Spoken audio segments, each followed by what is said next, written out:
Now then, I'm going to welcome our first competitor up. Katie Wilson is a meteorology's PhD student, and her presentation is titled Eye in the Sky. Ms. Wilson, the floor is yours.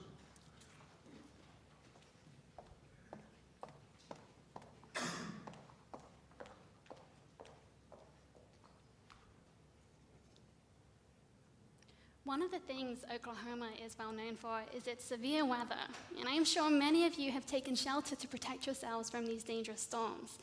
However, to have enough time to get to your shelter, you need enough warning. The official agency responsible for issuing these warnings is the National Weather Service. Weather Service forecasters are trained scientists that use many types of data to understand the atmosphere.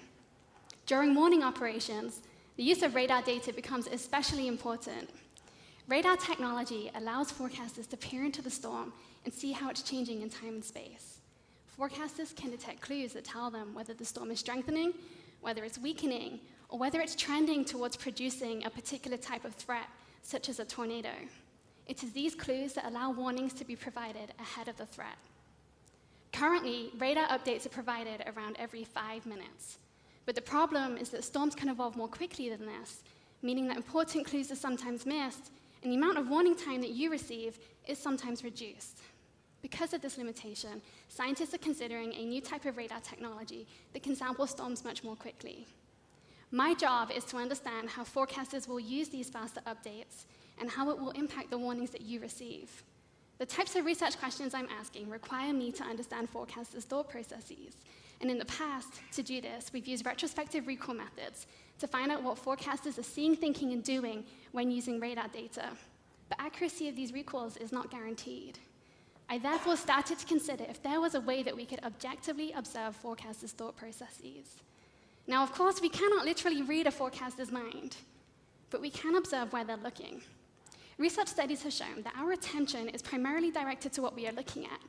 This connection between our thoughts and our eyes means that we can use eye tracking to better understand what is happening inside a forecaster's mind when they are presented with radar data.